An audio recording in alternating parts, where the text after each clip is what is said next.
All right, welcome back to the Average Joes Who Know podcast. Today we've got a very special guest. Um, he's a big reason that we started the podcast. He's a longtime football coach, supposedly the longest driver of a golf ball that me and Matt both know. My dad, Eddie Absolutely. Ship. Absolutely. How far can I drive a ball farther than you? That's what you need to know. 350 plus down the fairway every time. Yeah. That might not be in the fairway, but it's closer to the fairway than I heard you hit the ball, Matt. Okay, well, it's not. I'm a baseball player, even though I don't actually hit the ball anymore. But it's not fair. We'll get there. We'll get there. Yeah, Matt off the tee box is sight to see most of the time. 150 straight, 200 right. That's what we're Exactly. That's 350 in total. I've been there. Take some practice. Supposedly he can still bomb it about 320. At least he thinks he can, or 330. So we're gonna test that out, but eventually at some point in time. But well, we were supposed to have Cannon McDaniel on. We were gonna talk to him about wrestling, but he couldn't make it. Had some stuff going on. We understand Division I wrestler. He's got better things to do than talk to us. But let's talk about football. So first, we're going to talk about the outcome of Ohio State and Penn State, what it means for both teams. Hold on, before we get started, let's give a shout out to the Tays Valley football team, our high school. Second round of the playoffs, hosting a second round playoff game, first time in school history. Our brother's the quarterback, so I thought I'd give him a shout out. But yeah, they're doing something that's never been done, so that's pretty cool. Shout out. I just want to say it's a great day to be an American. And if you know what I mean, you know what I mean. If you don't know what I mean, then you don't know what I mean. But today is a great day to be an American. That it is. Yep. I'll be honest. I thought Tays Valley was going to go about 1-9 this year. I thought they'd beat Logan, and that was it. So. Yeah, I mean they exceeded expectations. I think by everybody, and yeah. I mean they got a shot this week against Kilbourne. I think they definitely can beat them. At least what I've heard. Yep, and then the week after that, they'll have to play Massillon or Canal. Yeah, so, most likely Massillon. Yeah. Yeah. But at least it'll be neutral site games, so they won't have to go all the way to Massillon. But making the third round would be insane. I mean, making the second round, let's be honest, it's probably the first real time it's been a second round game because 2020 doesn't really count. Yeah, 2020 doesn't count for anybody who won a first round game and then lost. Yeah, I mean, no, I mean, Westfall went to a playoff game and got slaughtered that year. Yeah. So we got to play Briggs that year, but they were even worse than they were this year. They were the worst team ever. I was actually at that game against Briggs on Friday, and it was Briggs was possibly the most penalized football team I've ever seen in my life. Well disciplined, well coached, huh? It was a miserable game to watch. It was so boring. There was a penalty every 5 seconds. Every play there was a penalty flag. Well, that used to be Tays Valley under the old coaching staff. Yeah. Well, let's talk about real football here, college football. We're going to start with Ohio State, outcome of Ohio State and Penn State game and what it means for both teams. So who wants to start us off? Let's hear from Coach first. Man, I guess what's it mean for both teams? I still think they're pretty even. I mean, Ohio State might have beat them, and it was at Penn State, but I don't look at either team as being overly physical. Ohio State won the physicality battle in that game, but I don't know any game where I see Penn State coming out and mauling somebody just to having a physical brand of football. So they're still, in my opinion, both of them are going to be overrated, but they're both probably going to make the playoffs because of the conference that they're in. The Big Ten's not the toughest conference if you look at it from top to bottom. But as far as who's sitting in a better place, obviously Ohio State is because they won the game. Penn State, they got one loss on their resume. I don't think they're going to have another loss. So, they'll be there in the mix of the top 12 teams at the end of the day. Yeah, Ohio State, that was a big momentum game for them, getting the win. I thought they looked a lot better than they did against Nebraska. I thought some of the play calling was better, especially the crossers. That's something new they haven't done, I feel like, this whole year. I don't think they ran the ball well enough against Penn State. But they overall, okay. And for 4.5 yards a carry. Yeah. Quinshon Judkins had 14 carries for 95 yards. Still, the rushing yardage went down because of when Will Howard ran the ball. It's true. But at least Will Howard ran the ball this week. That's true. That is a bonus. Urban Meyer, I tell you what, they must have listened to us and Urban Meyer, because not only did they run the ball, but that guy Carson Hinsman is now the starting left guard. Holy shit. He's been hitting all year. We didn't even know if he was alive.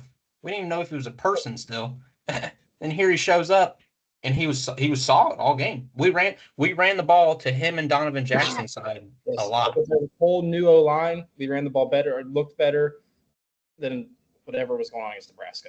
Hinsman, you could tell he hadn't played in a while because that guy was excited to be out on the field. You could tell he's been standing on the sideline drinking too much water and been itching to get back in.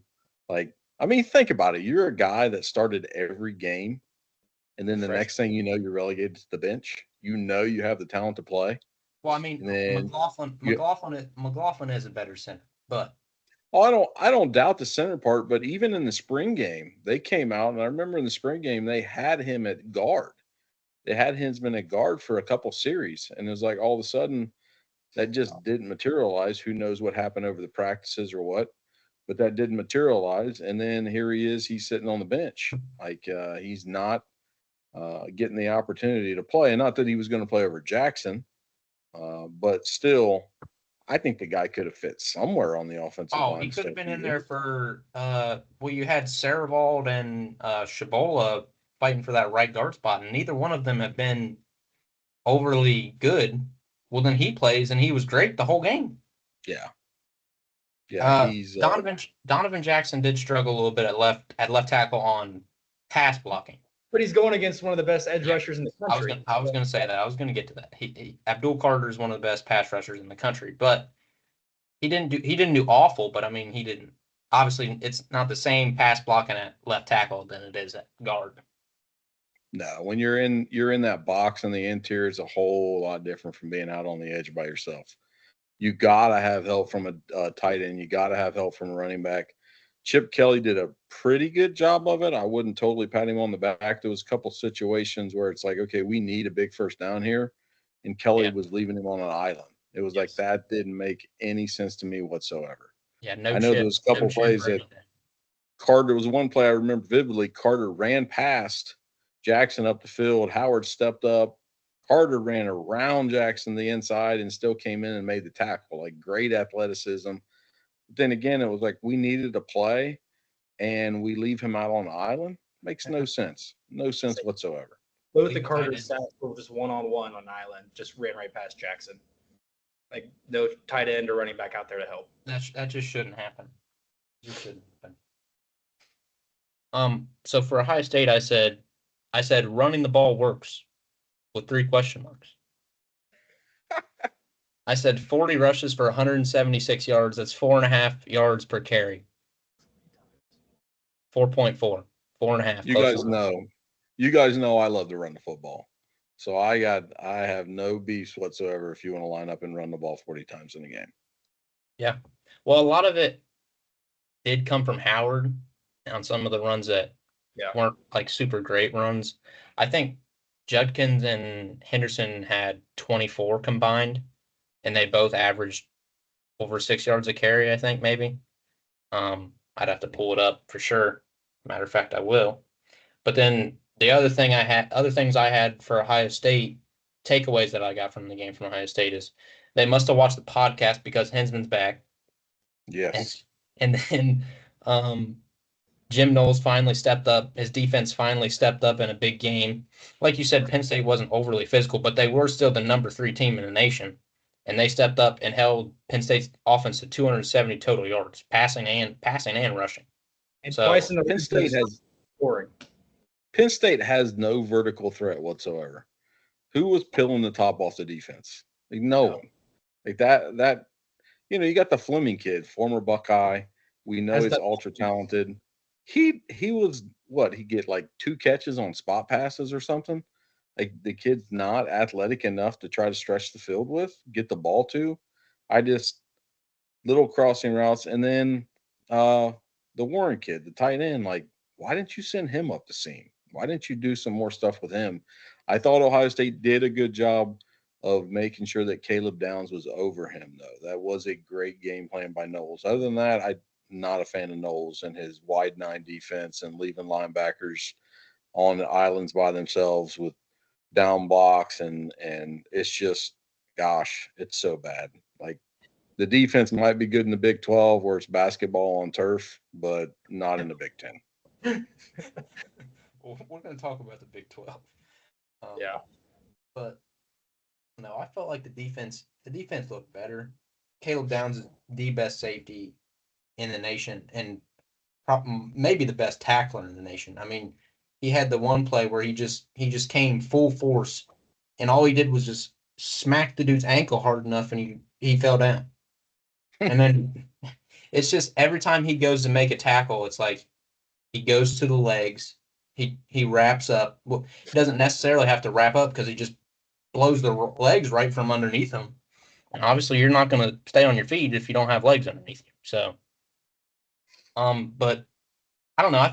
I thought Knowles' defense did pretty well. 207 total yards and only 6 points. The defense only gave up 6 points. They only gave up 2 field goals. Penn State only scored another touchdown thanks to Will Howard's terrible throw at the start of the game. Not really sure what he was looking at. I mean, he stared Jeremiah Smith down. Everybody knew the ball was going to Jeremiah Smith on 3rd and 10, and he still threw it. I thought it was an awful pass scheme, whatever they were trying to do with the twins out wide. Jeremiah's coming in, and the slot guy like ran flat down the line at him. And it was like, what are we doing here? It was like they were trying to run a pick play, but they weren't manned up. No, not at all. Now, just watched Will Howard Howard stared him down. Safety read Howard's eyes and just went. I mean, it was the easiest pick 6 of all time. But good for Howard, though. I mean, after that, Howard played a pretty good game besides the fumble. He played good after that. I mean, he played well. Besides the fumble, he played a good game.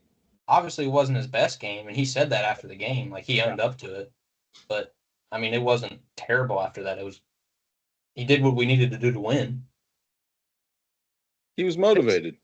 Like, hey, I mean, where else would you, or should I say, how excited would you be to go into your home state and play against a school that said that you weren't good enough to play there? Mm-hmm. Like, I mean, that is a far trip out to Kansas State. I don't know how he got all the way out there, but he did. And then to come back to the Midwest and end up being a Buckeye. To basically for K-State to tell him to leave because Avery Johnson is their future. And then he comes to Ohio State and he's played really well all season. Avery Johnson has regressed. I think we're going to talk about K-State. I could be wrong. Talk about it for a minute. Avery Johnson has regressed. He didn't start last year, did he? No, but when he played, he was more of a dual threat quarterback. Like, well, that's a coaching problem. Yeah, but when it's 3rd and 3, we can get to K-State. That's why they lost that game against Houston was coaching. I mean, it was a boring game. Gosh, it was terrible. Yeah, it wasn't very exciting. I mean, Houston had like no fans there either. But Houston sucks. I mean, let's be honest. Houston's terrible. And they just, it was just Kansas State just completely collapsed at the end of the game. No. It was not pretty. Not a good day for a K-State fan. All right. Well, let's end off Ohio State and Penn State. Last thing I have to say is about Penn State, and I said the Penn State fans are pissed about James Franklin. Oh, there's no doubt. They have every right. Yeah. That's 11. He's lost 11 top 5 matchups now, I think. Or 11. 11 ranked games or something. It was like, I forget what the stat was. I said it last week, but Ryan Day had lost 4 heading into the game, and James Franklin had lost 10. Well, now James Franklin's lost 11 in a row. The last 3 seasons is 26-0 in the regular season and 0-5 against Ohio State and Michigan. Yeah. I mean, he's a great recruiter, but I don't give a shit who you recruit if you can't win the game. I mean, let's be honest. Let's go to that goal line stand at Ohio State made towards the end of the game. When Penn State had the tackle come in motion, 3 plays in a row, 2 of them were the same play on second and third goal, the little gut up the middle. I mean, and you have Tyler Warren, who got you down there. You don't use him at all. And then on 4th and goal, I still don't know what they ran. I mean, that was terrible. My favorite thing about all that was big number 71 was out wide, and Ohio State didn't even cover him. I'm like, okay, who? If you're a coach, why are you putting a guy out there that has no ability to catch a football? I mean, you were going to have him on. That'd be like me putting Camden out there wide back in the day. It'd be like, I'm going to throw Cam the football here. Like, that makes no sense whatsoever. If they just would have, if Drew Allar would have caught the ball and threw it straight to his left, and that guy didn't go in motion, that'd have been. I mean, he could have stepped 1 foot over the end zone. I mean, nobody covered him. Well, it was like Ohio State dared him to throw it out there. They were like, "Go ahead, throw it to him." We know what you're going to do. You're going to motion this guy back in. Like that's awful coaching. Well, and then you got Joel Klatt who's talking about, "Oh, look at this formation that they're in. There's nobody guarding the guy." Ohio State knows exactly what they're doing. It's like when at Tays Valley, when Weber was the coach, we'd line up in certain plays to run the ball, and then when we wanted to pass the ball, we'd go to the shotgun. Oh, well, other teams, they watch film. I mean, here we are passing the ball from under center all game. All we do is run the ball. Oh, 3rd and 6. Now we go to shotgun, and now we have to pass the ball. And it's just, it was like they lined up in that formation. Ohio State knew exactly what they were doing. That was the only play they'd shown. And they were like, go ahead, throw it to this guy because we know you're not going to. All right, let's move on from that. Penn State will still make the playoff. They'll win out the rest of the season. They'll make the playoff. They'll be like you said. They're still both teams are now in good position, still in good positions to make the playoffs. So, SMU Pitt. First thing I wrote down was, wow. I wrote Pitt is a fraud. That's the first thing I had. Pitt is a fraud. Pitt can play defense. I mean, it's pretty cool. You put like 73 up against Youngstown State, but SMU is not Youngstown State. Like, no. I don't think they're a very good offensive team. I think they're a good defensive team. But the one thing I looked at SMU, like going in, taking care of business, is SMU is a old team. They're mature. Like, they have a ton of graduate transfers. They have a ton of redshirt juniors, redshirt seniors that play. Their starting 22 are mature individuals. And not only that, they can run. They are fast. And their quarterback, the Jennings kid, he can do it all. Like, he is very smart about when he runs. He gets downhill, as a quarterback. He's not dancing around. He's finding a hole, some daylight, and he's going. And he's getting vertical, as one of your coaches used to say. He gets down the field, and kid throws a nice ball. And I like a lot. I see SMU. They throw a lot of the old bender routes down the seam where you're bending it towards the center. Not a true post route, but kid puts the ball on a rope. Like, he is a ball player. SMU is a good ball team that, if they sneak into the playoffs, they might be a good challenge for a first round game. They really might be. It's not going to be someone who gets in at 12 and then, you're like, wow, did we really have a 12-team playoff to watch a game like this? SMU's only loss this year is BYU by 3. Like, it's not like they lost to a crap team early in the season too. It was like a Friday night game, week 2, week 3. But both teams were unranked, and like nobody really cared. But now I look back on, like, man, like SMU's legit. Their only loss is to number 9 BYU by 3, and they on a freaking Friday night. Yeah, and then football in the Big 12. It's like it was actually a true test because like Pitt and SMU were kind of both toss-ups, like we talked about last week. And it was like, we're going to see. Well, I mean, SMU just throttled them. SMU showed us 400. I got 467 yards of total offense against the Pitt defense that we talked about last week. We were like, oh man, this Pitt defense looks good. And they exposed them. I mean, Pitt defense made Kyle McCord, who we talked about, he's been one of the best pocket passers, whether we like him or not. He's been good. And then Pitt just made him look lost. I mean, they hornswoggled him. He didn't know what to do. But yeah, I mean, SMU, like I said, the first thing I wrote down was just, wow, like that's a good team. I think if they played BYU again, it would be really good. It's all going to come down to them. I think it would be SMU Miami in the ACC championship game, and I think it'll be a high scoring game because Miami scores. Miami doesn't play defense. No, Miami plays zero defense. They just score a lot. Like, I don't like Miami, honestly. I think of Miami almost not the same as last year's Florida State team, but an ACC team that plays an easy schedule, probably going to be undefeated, but they're just not that good. They're not. It like you're talking about SMU and you're talking about Miami, and then they both played Duke. SMU only beat Duke. SMU had something like 6 turnovers. Yeah. And Duke could hardly score.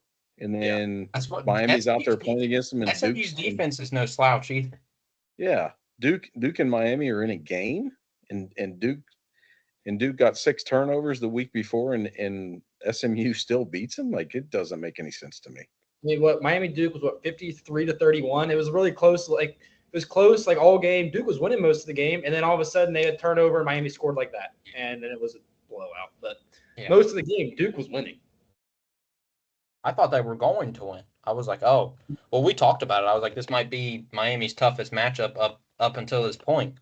And then Duke kind of fell apart in the fourth quarter, I think it was. But SMU is legit. Holstein, you talked about Holstein, Matt, last week for Pitt, and you said you liked him. They held him to 5 yards of completion. I mean, you're passing the ball and you only get 5 yards of completion. That's not very good. Sounds like another former quarterback can't take it in the NFL. Sorry, I had to take a shot. But all right, let's talk about the Big 12, the 2 teams that went down. What about the ACC team that got upset? We'll go there first. Oh yeah, we can go to Clemson. I just didn't have them in order like that, but yeah, Louisville, Clemson. First thing I said was really Dabo ?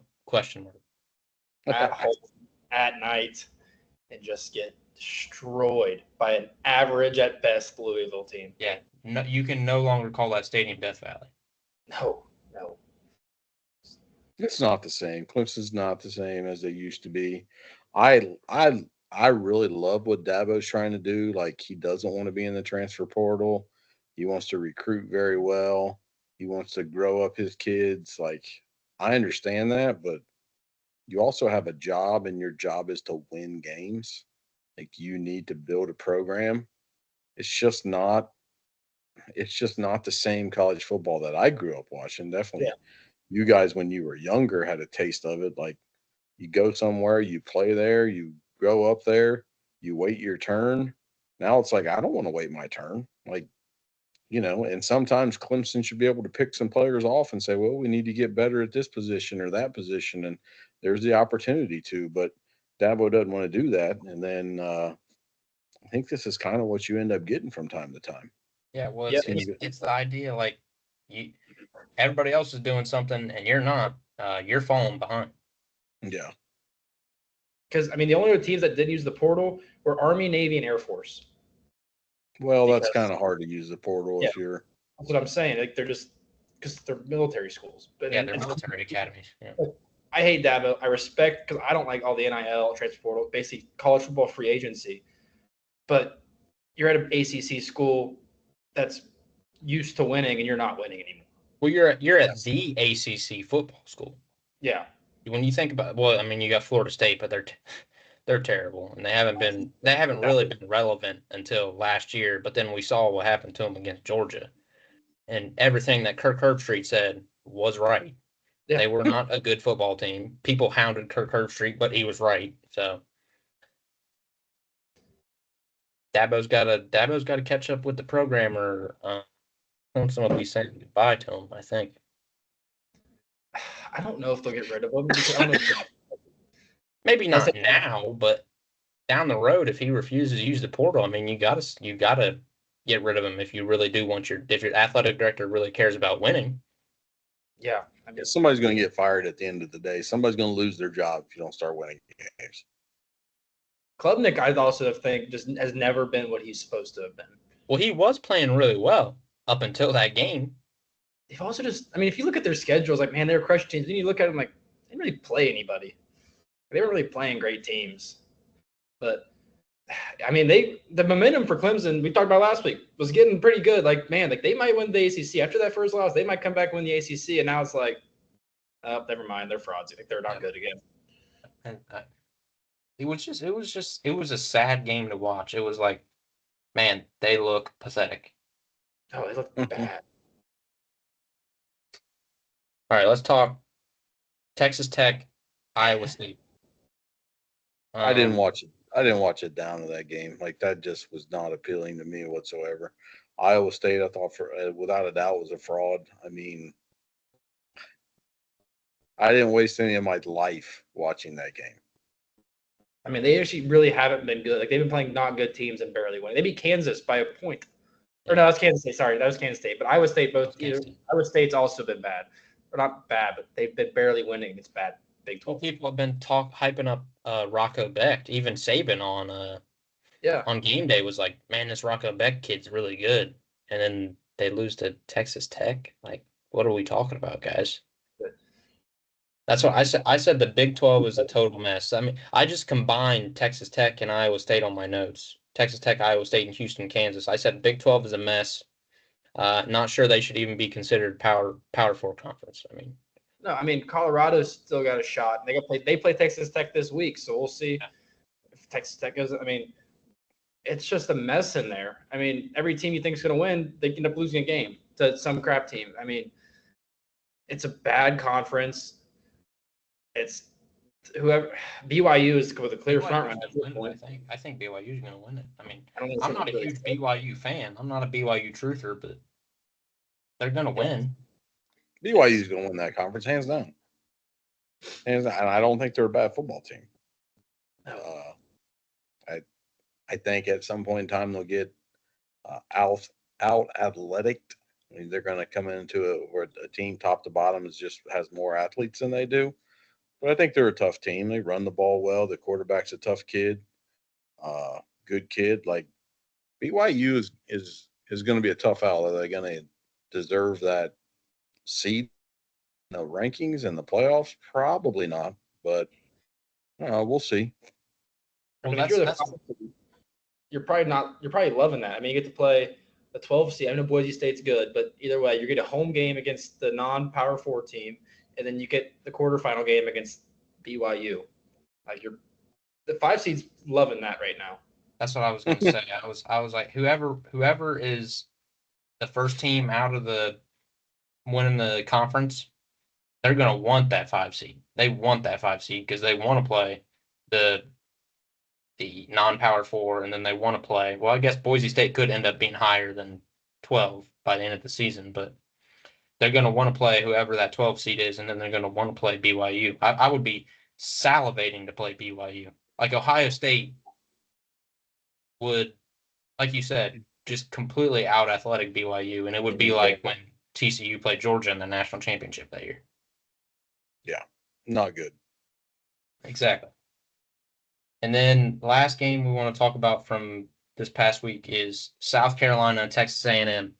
And I said Texas A&M failed themselves. Yeah. I think South Carolina is something I'd look at them and I was like, they're just a bunch of grown-ass boys on that team. Like, they just seem to have some really big dudes. The tailback, I think they call him Rocket. Like, not getting in front of that guy. You couldn't pay me enough money to get in front of that kid. And the quarterback's ginormous. And then from top to bottom, they just seem big and they're physical. And, they're starting to play some Beamer ball, good on special teams. And I think Beamer's definitely got those guys headed in the right direction. That's a program. They've been in like every game they've played. I mean, they had Bama. They should have beat Bama. had LSU. They should beat Alabama. Had LSU on the ropes. They should have beat LSU. Well, the quarterback got hurt in one of those games. I think it was LSU. Exactly. LSU game, he was hurt. He's good. I mean, he can run. He's not a great thrower, but throws a good ball. He just makes some poor decisions sometimes, but he can run. I mean, they ran for 200 plus Saturday night against a good Texas A&M defense. What's Texas A&M doing though? Like, who's their quarterback? Like, we don't know.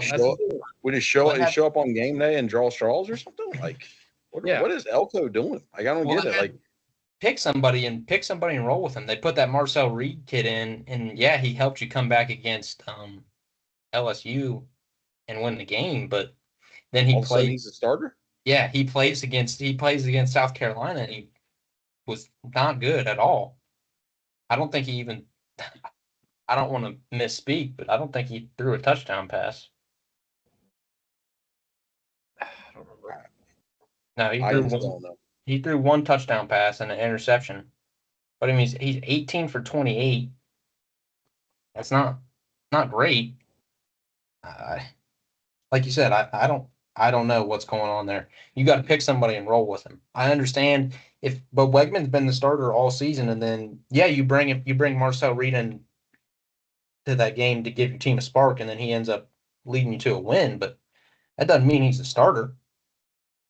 I mean, Wigman kid was dinged up a little bit with shoulder issue or something like that, and then he comes back against Missouri, and I mean, I think we find out Missouri's not that good, but gosh, he absolutely ate them alive. I mean, a good Texas high school quarterback as well. Like, it's not like the kid's a bad quarterback in his history, and he's played some good games for you. It's like you said, man. Like, pick the guy and roll with him. I mean, you are not sending a good message to your team. And heck, you rolled with Riley Leonard last year. Like, really, Duke? Like, that kid overrated. But anyways, what is it? I don't know what Elko's trying to do at Texas A&M. And he's got players. He's got money. I don't think for whatever reason he's out there. Maybe he's trying too hard to like come out and have a big successful year. Maybe he feels like he's got to win every game, so he's trying to roll with the hot hand. But he should try to build a program and go with one dude and say this is it. And if we lose 4 games this year, so be it. I'm putting my stamp on the program and then in the next year. But I don't know. I don't get it. I mean, Texas A&M had a legit shot, and they still do at the SEC championship. It was their first loss in conference. They were the only team with undefeated in conference, and they had to beat pretty much South Carolina and Texas. And now you lost South Carolina, so now you get Texas at home at the end of the year. I don't see. I mean, Kyle Field's tough, and it'll probably be a night game. But do I really see them beating Texas? Not with those quarterbacks or when everyone plays. Well, Stark hasn't been outsmarting himself this year. So if he stays on that track and doesn't try to outsmart himself, Texas will be all right.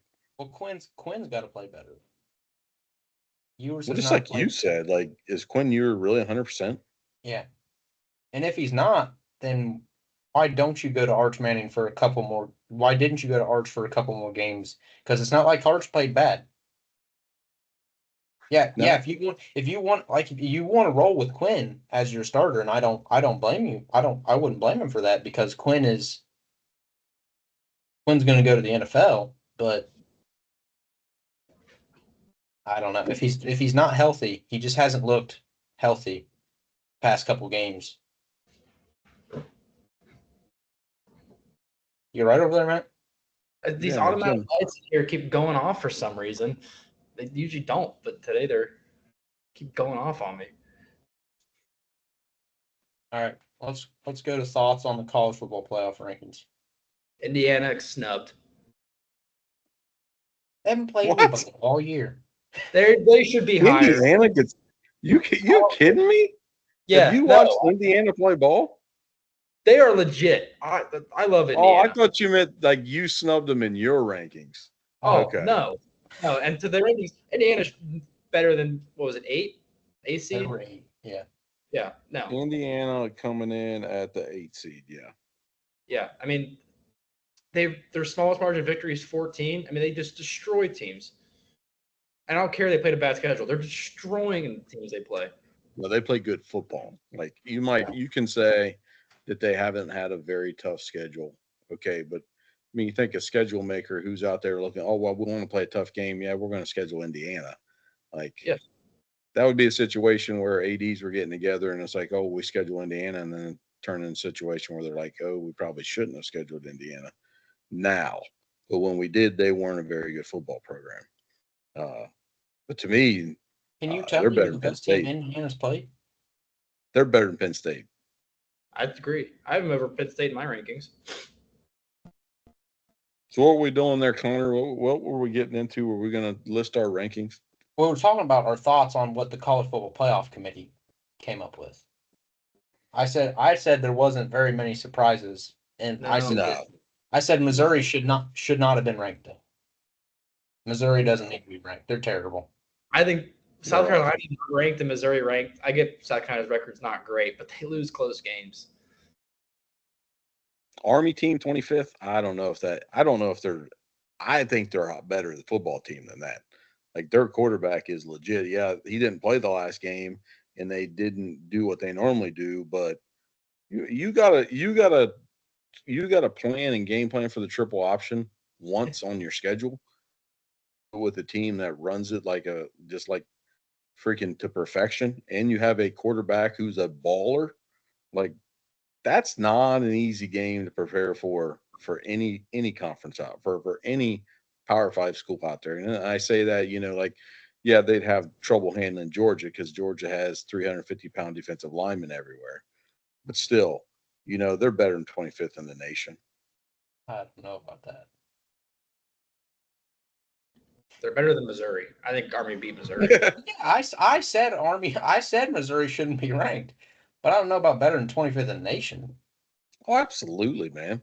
Let me pull these up. I had them up earlier. I didn't write it all the way down. But did you watch the Navy Notre Dame game? Because Navy runs the same offense that Army runs, basically. Navy's not and they turned the ball over 6 times. Yeah, I mean, Army has dominated Navy over the past few years anyways. Todd Monken is awesome at Army. Well, we'll see. Army at 25 is probably about where I'd have him. But I think Pitt might still be overranked, but they're at 19, 18. Yeah. I just looked at the top 12, guys. I didn't know we were going over the whole 25. Neither. I also looked at the top 12. You guys didn't look at the itinerary then. It says. It says top 12. Talk about first college football playoff rankings. And then it says our title contenders and our current top 12. Did you see that? No. Well, my top 12 are my title contenders. You think there's 12 teams that have the chance to win the national title? That's why we got a 12-team playoff. Yeah, I mean, if they're on the dance. Come on. You're so full of shit, Matt. I know you have title contenders. Yeah, I got 3. Okay. Well, I guess we'll move to title contenders since you guys didn't actually look at the rankings. I didn't look at all the rankings. I looked at the top 12, 13 guys, like the playoff guys, and I can't disagree with them. I have them ranked differently than they do, but there's not that much of. There's no surprise like, oh my gosh, to me LSU still in the top 12. Why would that happen? Like, there's not any surprises on there. All right. Who are your title contenders, Matt? All right, my title contenders. I have Oregon, Georgia, Ohio State, and I still have Texas as a maybe if Ewers can be what Ewers can be. I still like Texas. I still think they're really good. I know that Georgia loss wasn't good, and they didn't play great against Vanderbilt, but I don't know. I just something about I think if Sark gets them going, and I think if Ewers gets going, and the offense just can be what it can be like it was last year, I think Texas can still compete for a national championship. But yes, Oregon, Ohio State, and Georgia are the clear 3 front runners in my opinion. My title contenders have changed since last week. Whoa, big change. All I have is Oregon and Ohio State. What? Currently, looking at how teams have played, Georgia has been one of the most inconsistent teams in the nation. They probably get beat by Florida if DJ Lagway plays a whole game. because Carson Beck has been god awful. He likes to throw the other team.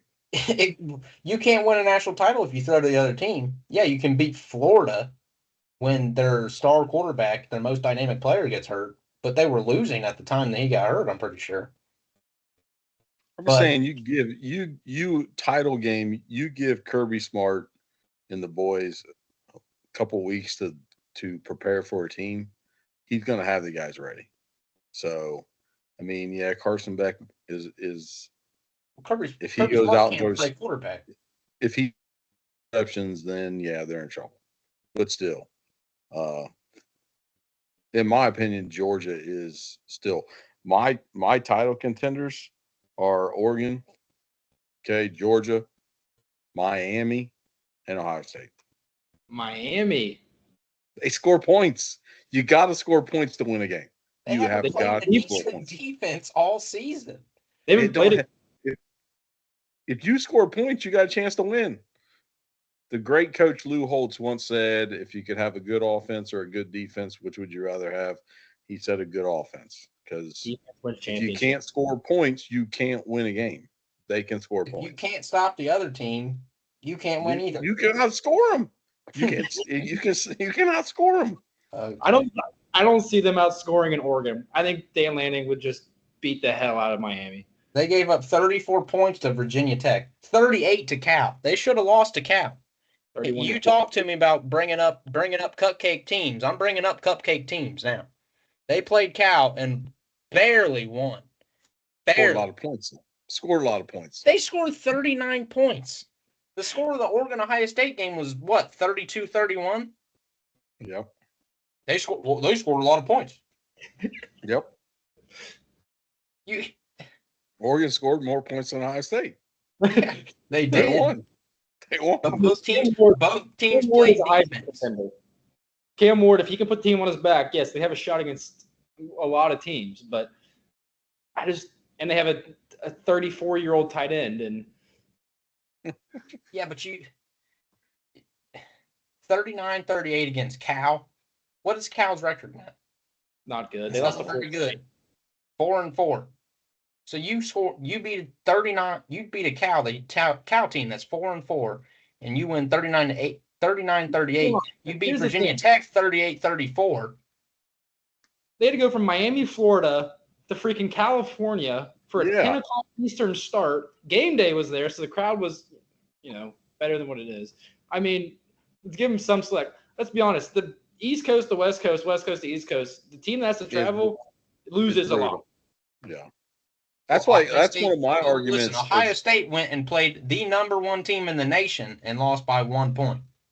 They went and played Cal and won by 1 point. Barely. They should have lost.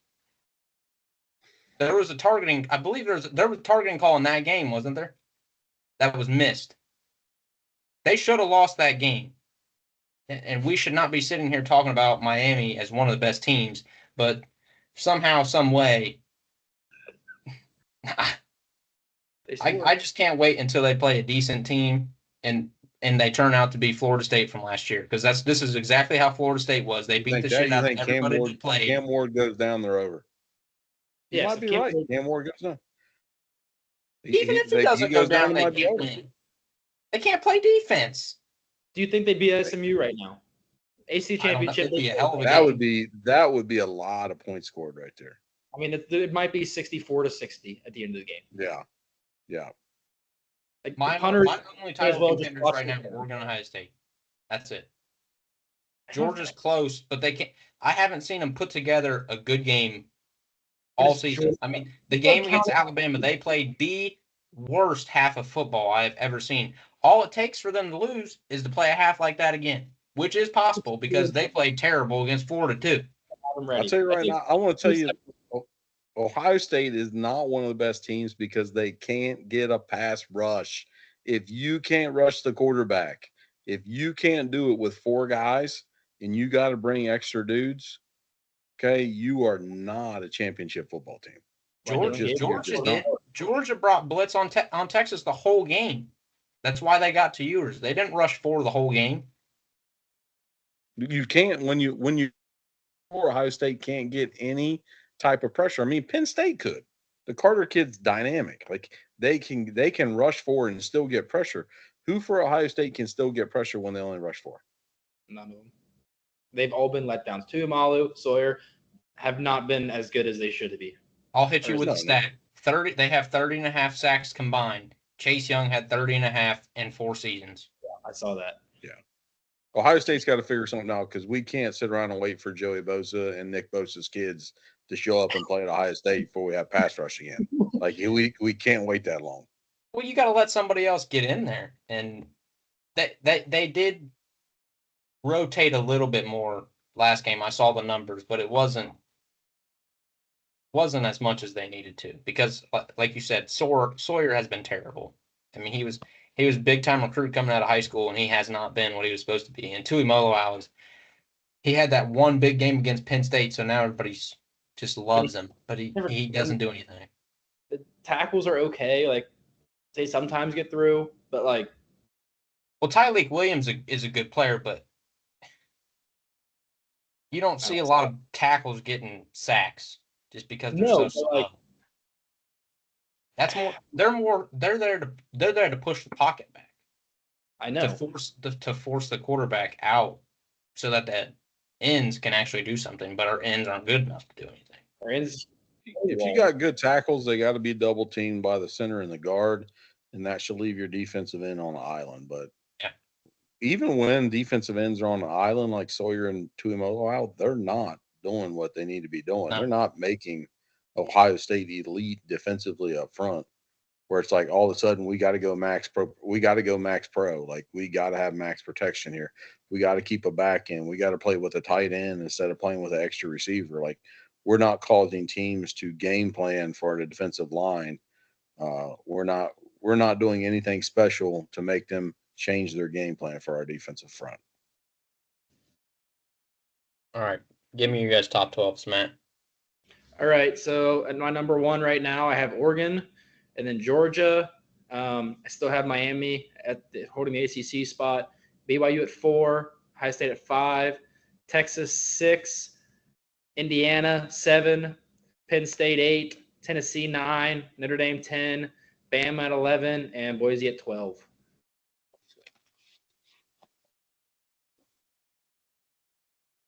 So mostly the same for the most part, besides IU and Penn State.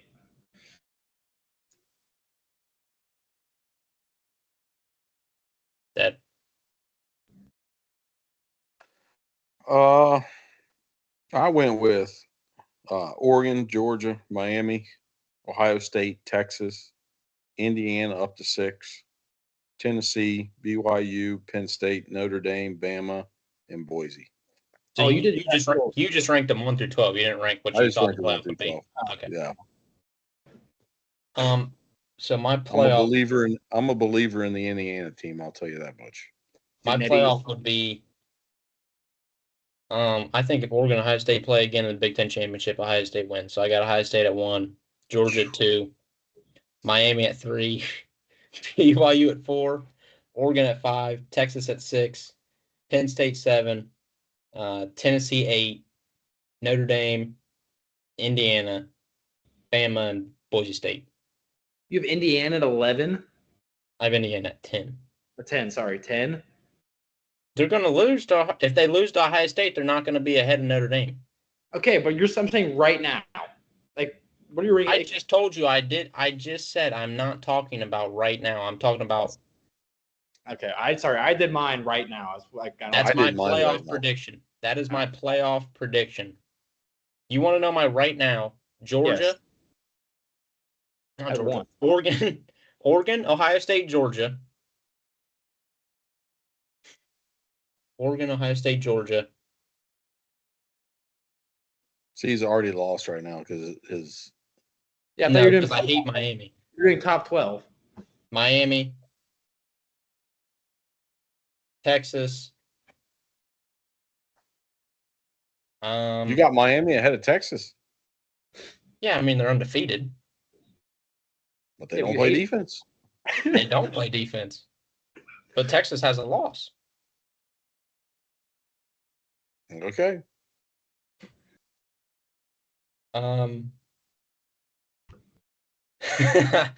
I just put Texas at 5.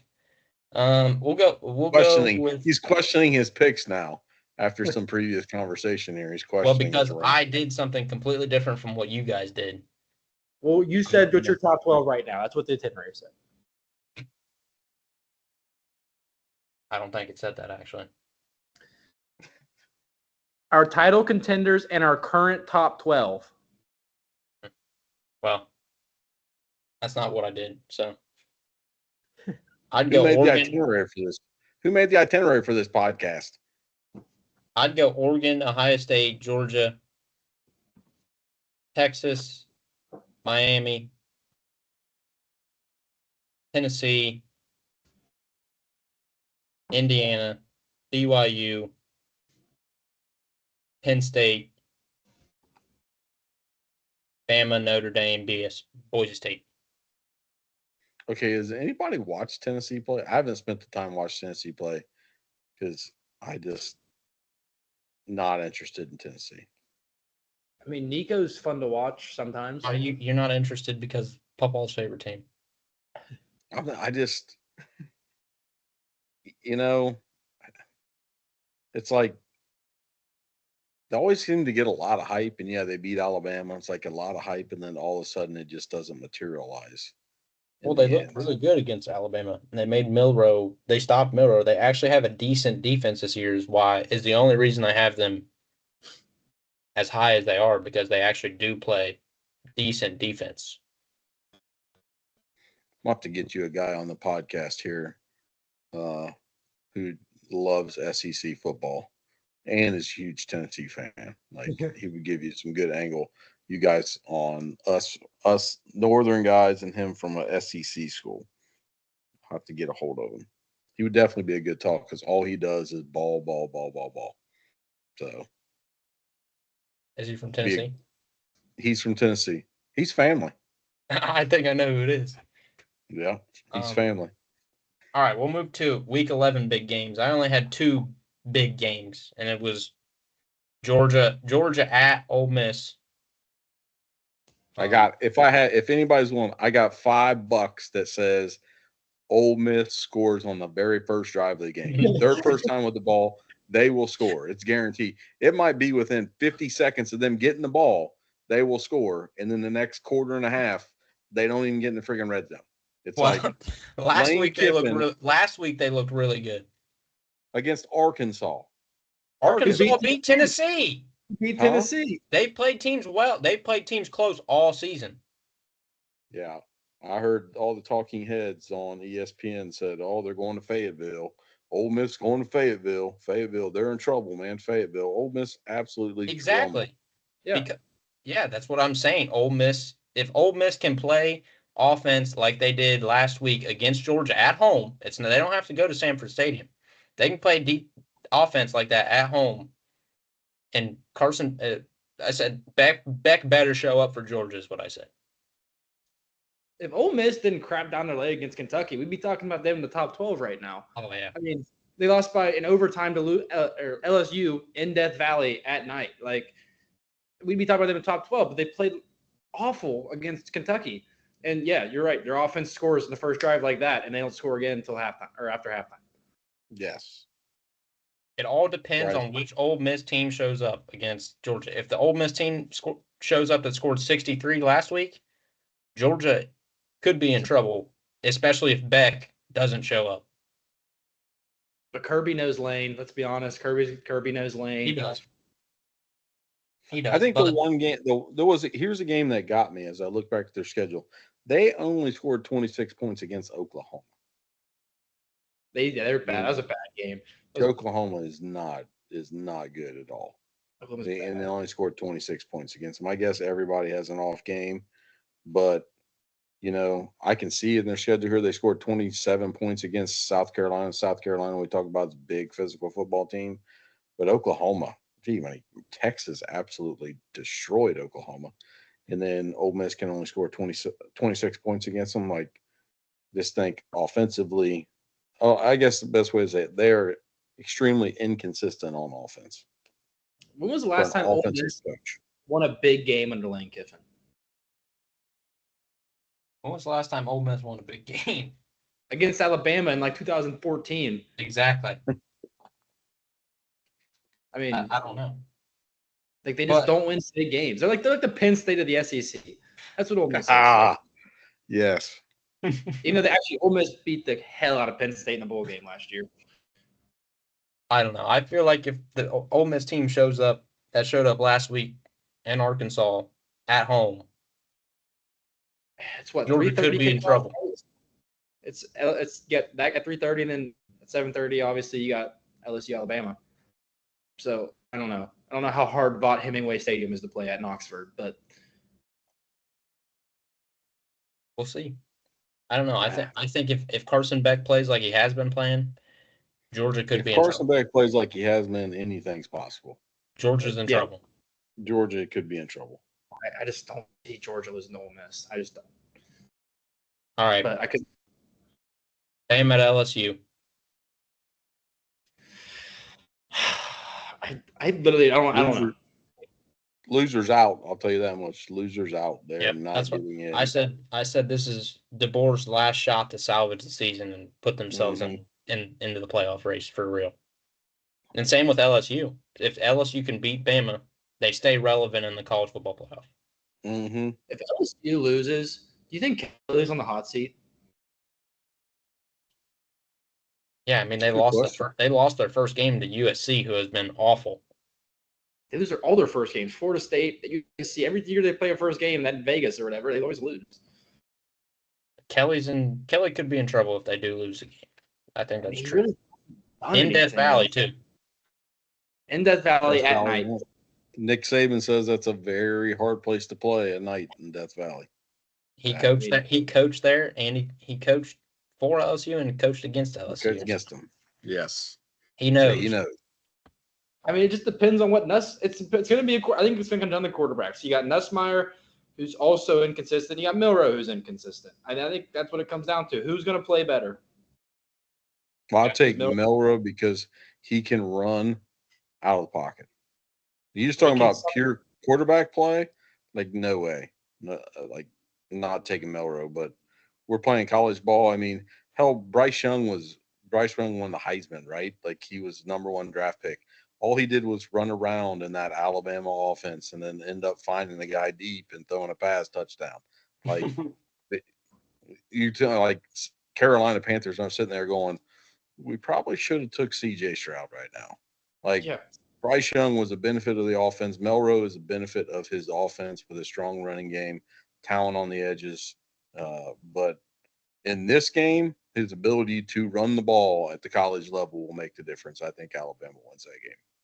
I think Alabama's more talented. If you look at just the receivers, I mean, that's what Milroe can do. He can throw up a deep ball, and sometimes there's somebody open downfield, and he hits him in stride for a touchdown.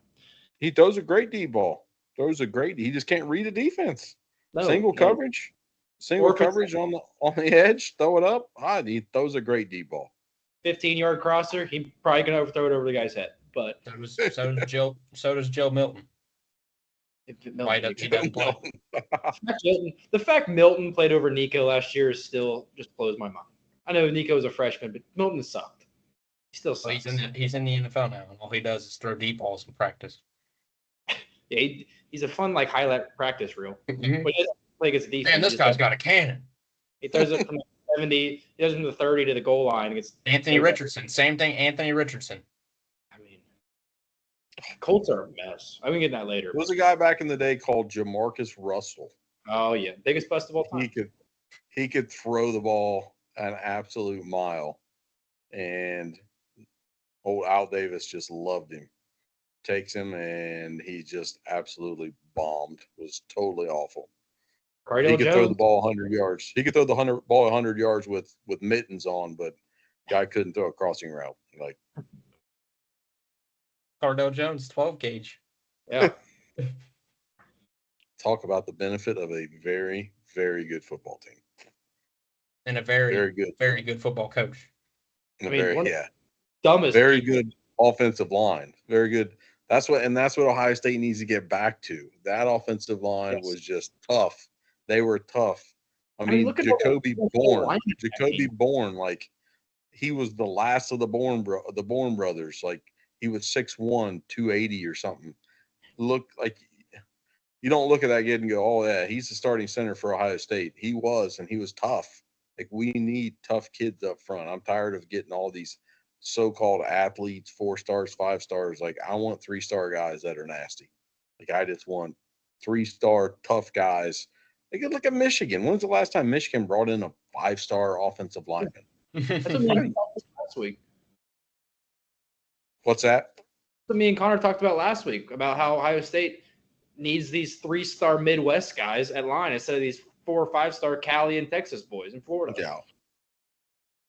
You Get need some guys guys from you need Wisconsin, guys that man. love Ohio State and they love Big Ten football.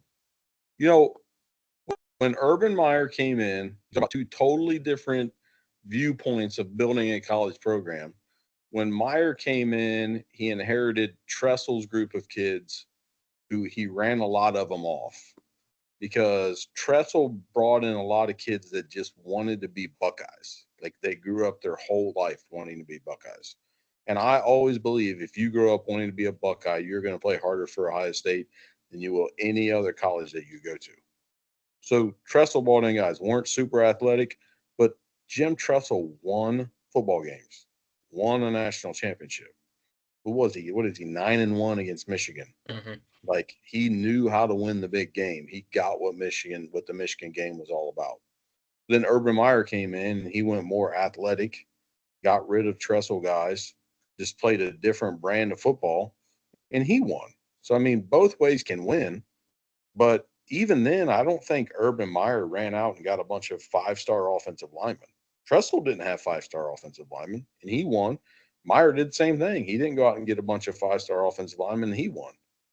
You know, my guy Ryan Day reminds me a lot of a guy named John Cooper. Let's go out and let's try to get as much talent as possible, and we can beat Western Michigans of the world and Akrons, and we can look really good. But when we show up in a street fight against Michigan, we shit down our legs.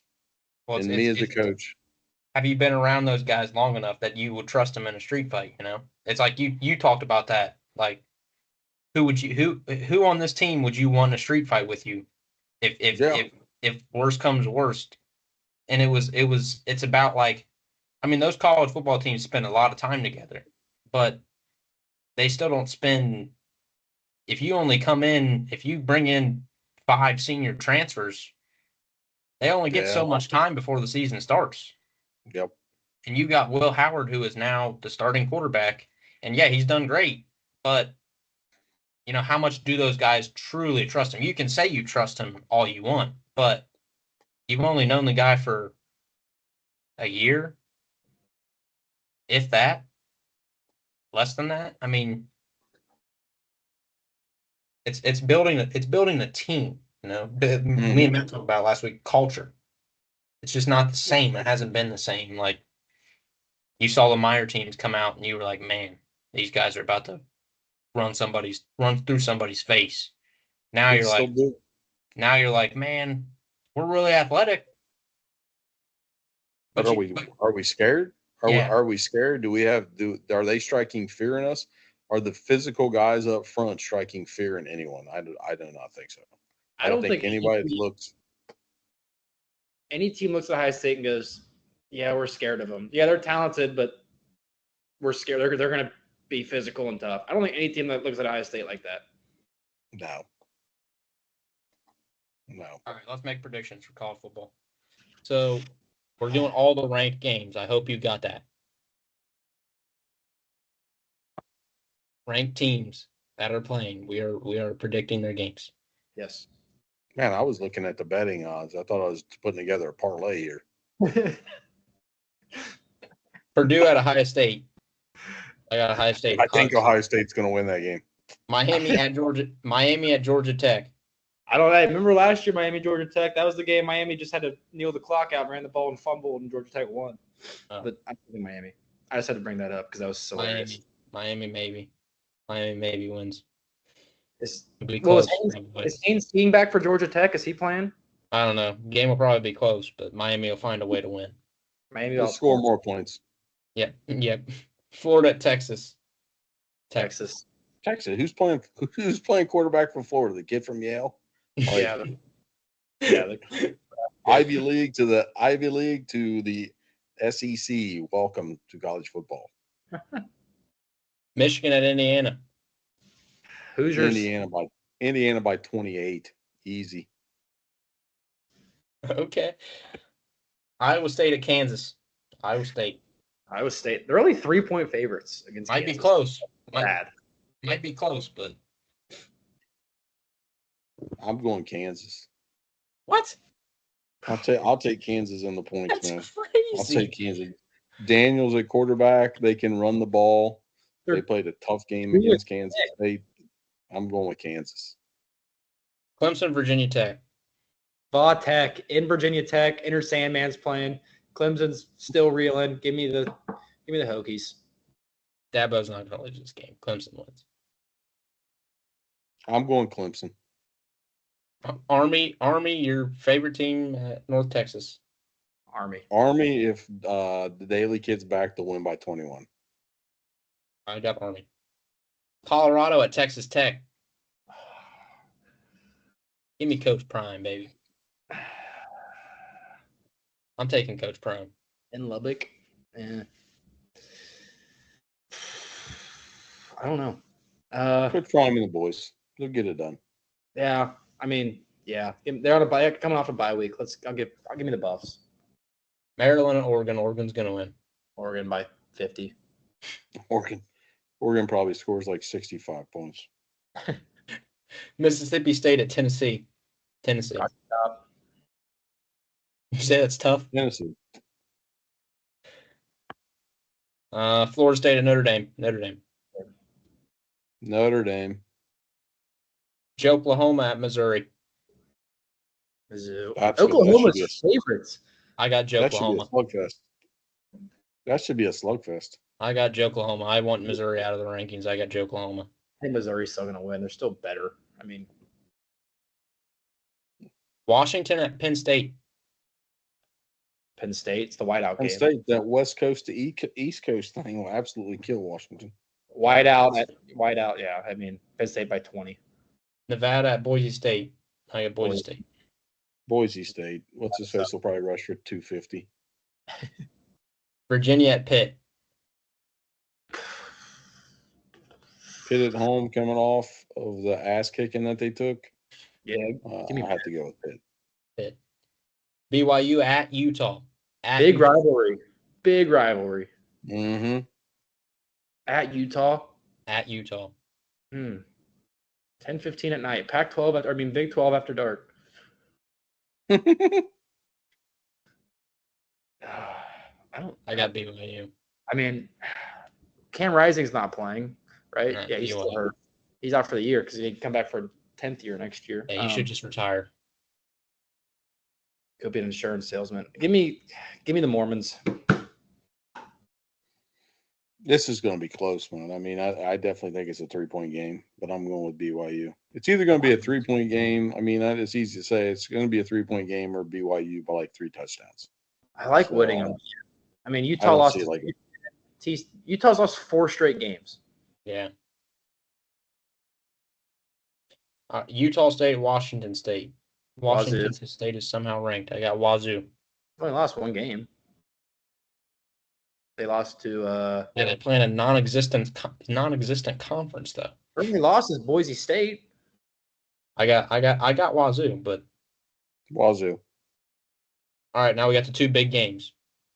Georgia at Ole Miss. My prediction is Ole Miss 30, Georgia 27. Oh my gosh. Georgia by 10. I'm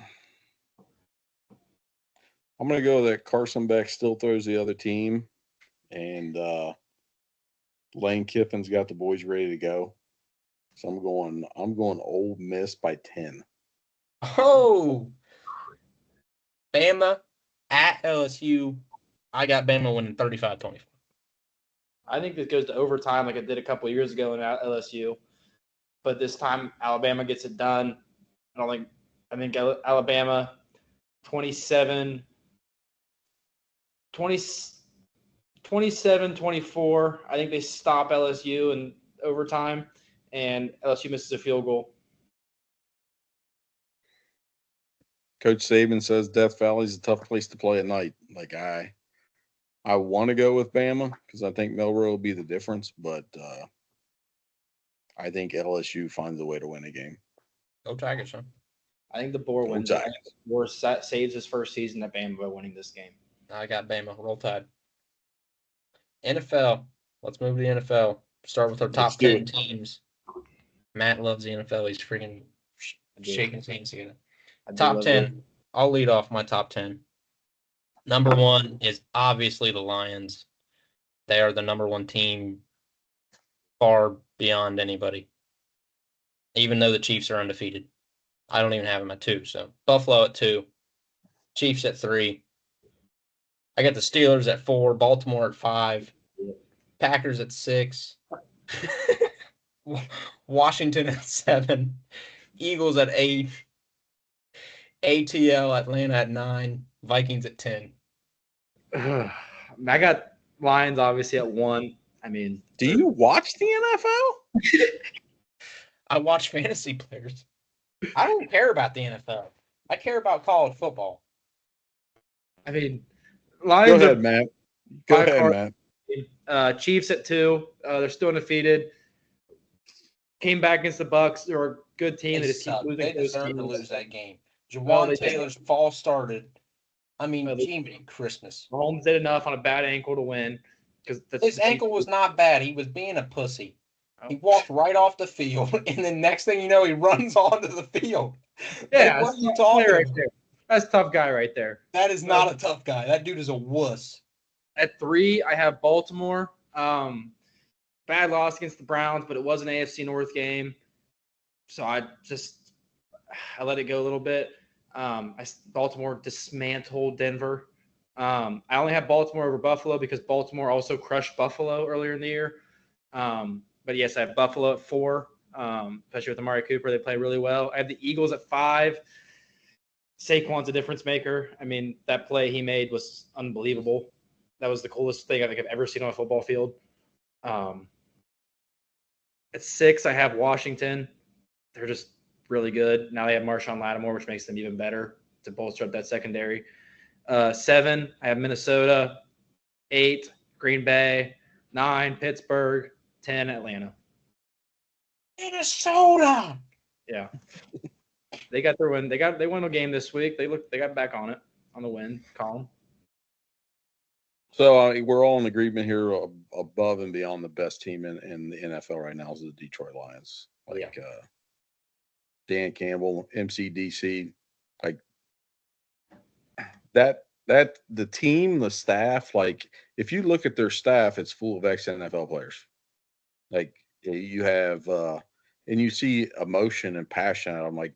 Aaron Glenn, I forget who he got pissed off at on the game on Sunday and was like, he was basically up in their face. And like, you just don't see that much in the NFL anymore. But those guys have to have huge respect for guys who were all pro players in the NFL, like Glenn. And then you got their quarterback coach is Mark Brunell, who was a quarterback for the Jacksonville Jaguars, like took them to the AFC Championship game. Assistant QB, JT Barrett. And you have JT Barrett, and then you have an offensive line coach from friends with the best man at my wedding, Dan Marshall. Hank Fraley went to Robert Morrison. He was part of the tush push back in the day when the Eagles had Donovan McNabb and needed a yard. They always just went right behind Hank Fraley as center. So you got ex-NFL players all up and down, but more than that, like you see a group of dudes that want to go out and play the game. Like they're not going out there. It doesn't look like, hey, I'm going out here because I'm getting paid lots of money. Like they want to go out and be physical and they want to beat people up. Chefs are 2, just because they're undefeated. Spagnuolo's calling some good defense, but a very interesting matchup for me would be them against Baltimore. They beat Baltimore. Because in the first game of the season. Yeah, I know. I love the way that the Ravens are running the ball right now. Obviously, dual threat. Sometimes I think Lamar runs a little bit too much and needs to ask them to run Derrick Henry a little bit more. At 4, I got the Bills.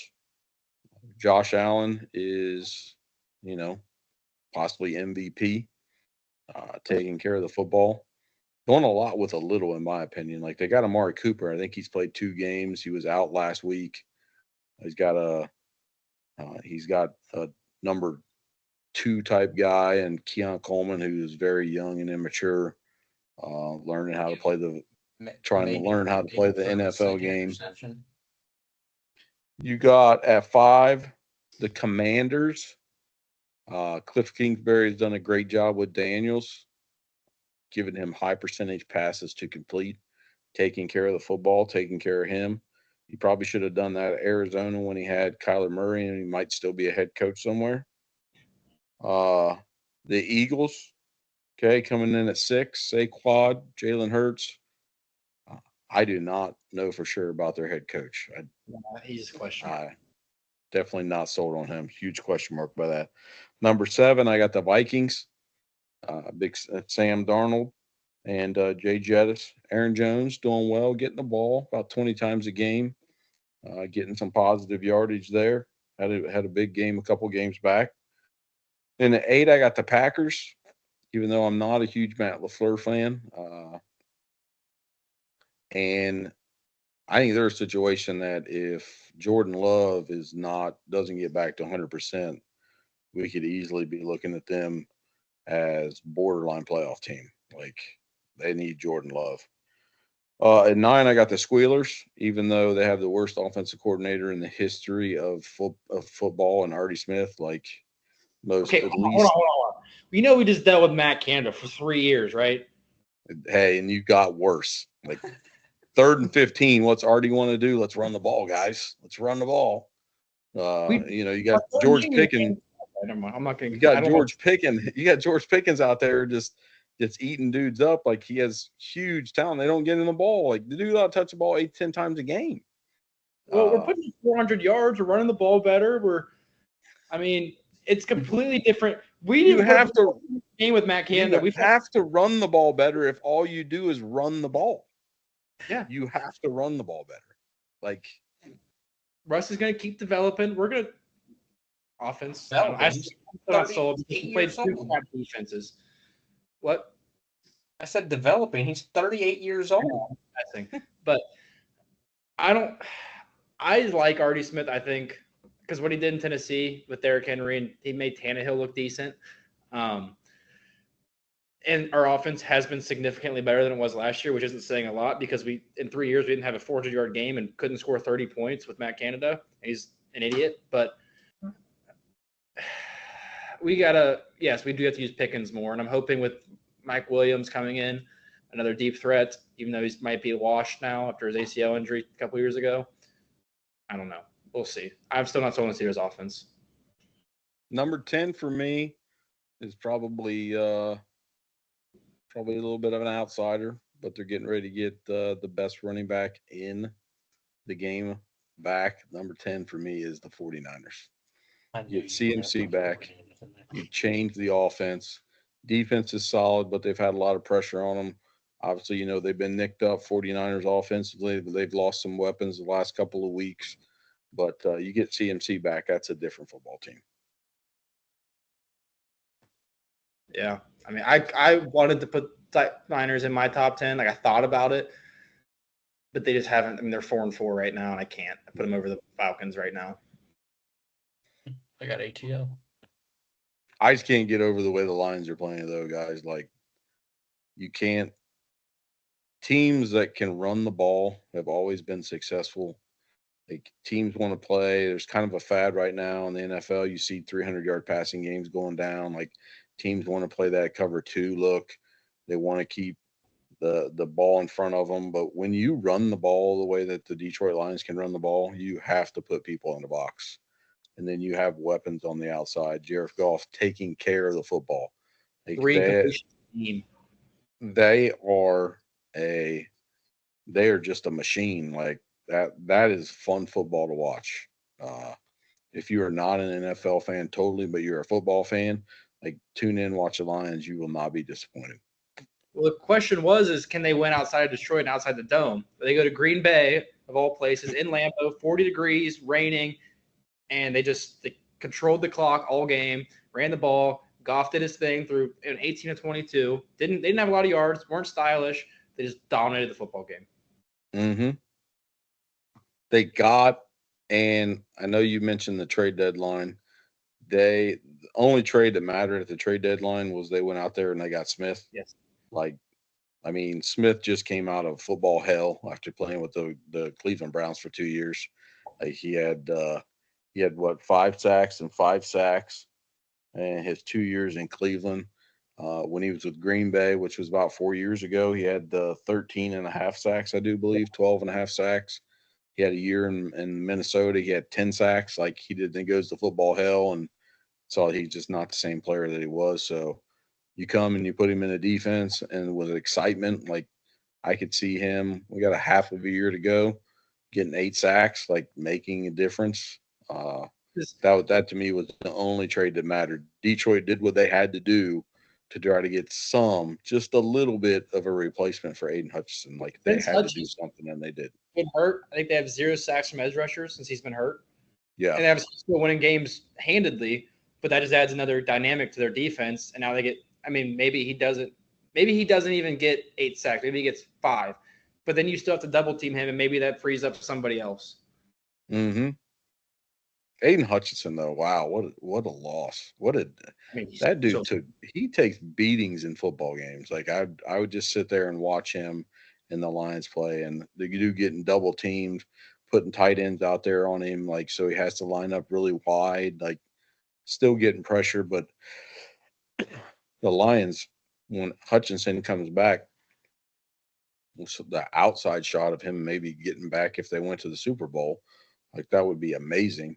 Yeah. But to get a couple plays in there, like, you know, it's a long season left to go. But if you look forward to or look at this trade, like they get Smith for a couple years, definitely helps them in the future.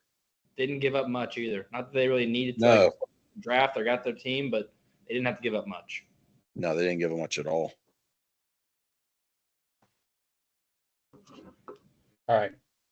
Talk about Lions-Packers game. I think we did. We just did. Ravens-Broncos? Yep. All right. Well, Broncos, yeah, they had a good record, but they haven't beaten anybody. I don't dislike them. I like Sean Payton and Bo Nix together. I think Bo Nix is still getting better. But the Ravens just dominated them. The Ravens are so much a better football team than them. Ravens just run downhill. I mean, and then you got Flowers now starting to develop into a very good NFL wide receiver, like playmaker, difference maker, but not afraid to run across the middle, like running the in routes and doing stuff that some people aren't willing to do. But again, if you can run the ball, like make teams have to put another guy in the box. Derrick Henry is just, what's he, 30? And he's 30, halfway through the season, already got 1,000 rushing yards. Like, guys don't normally do that at that age of the running back position. All I said was that the Ravens just threw too much at the Broncos for them to handle. Like you said, Derrick Henry, and then you had Zay Flowers who went crazy. They were just a better football team. They were just better. They'd be so much. They'd dominate the NFL. All right, let's talk about the Saints. They win the first 2 games, score like the most points in 2 weeks like ever, and then they've just been – they're possibly the worst team in the league. I mean, they lost to the Panthers, so they possibly are the worst team in the league now. And Dennis Allen's gone now, so – Dennis Allen's always been bad. I have no idea why they hired him after Peyton left. He really hasn't done anything. They had another choice. He was there. Like, I know. He was there. And he's been bad. Like, they just haven't done anything. They've had good teams, and they just haven't won. they should have. I know. They had Derek Carr. I don't love Derek Carr this year, obviously, but he wasn't bad. No, because he just killed Olave. Yeah, I'll say Chris Olave doesn't like Derek Carr either. Neither does Michael Thomas. Michael Thomas hates Derek Carr. Yeah. But yeah, they're just bad. They're in cap hell. If you look at it, they're like negative 72 million next year. They're at really? Yeah, I mean I have no idea what they're gonna do. They're still paying so many people. And they just got rid of Lattimore, who's their best defensive player outside of Cam Jordan. And they got a third, a fourth, and a sixth for it. I mean, they're in a lot of trouble. And I hope maybe a new coach, their interim coach, can bring some energy and maybe give them a chance, because the NFC is still a little bit open, and especially the NFC South. But right now they're 2-7. Like they are lost 7 straight. They're just bad. Well, all it's gonna take is one more hospital pass from Derek Carr to put up Chris Olave into retirement. So I mean, they're at the point where they could lose their number one wide receiver. Yeah, they have no weapons outside of Olave and Kamara. Yeah. And Rashid Shaheed, really? Well, he's hurt. Yeah.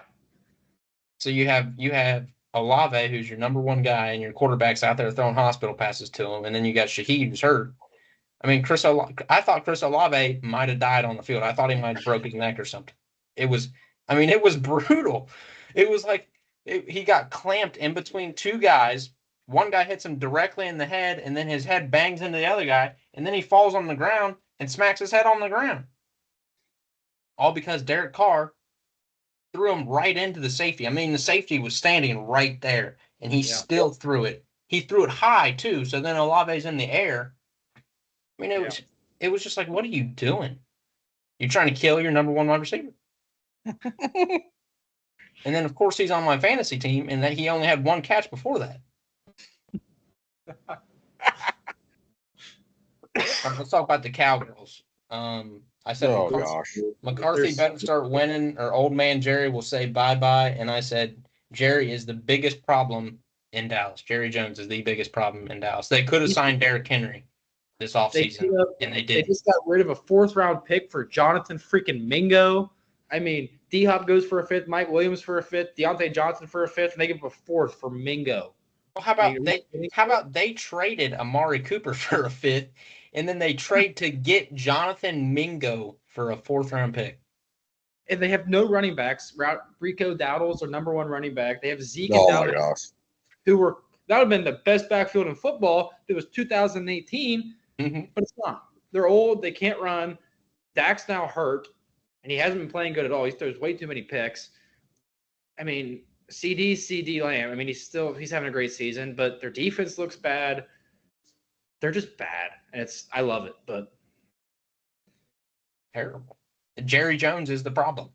Yes, he needs. Jerry Jones is the number one problem in Dallas. So it's a train wreck. It's a train wreck. That's all you got. Train wreck.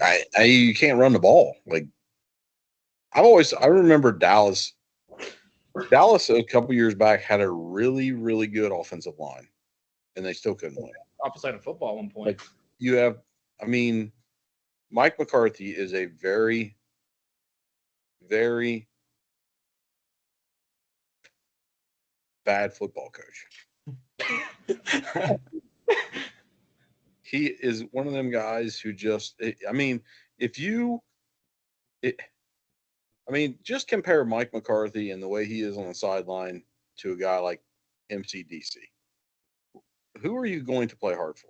Like, Mike McCarthy does nothing to motivate anyone during a game. He stands there with his arms crossed. He looks like he doesn't know what's going on.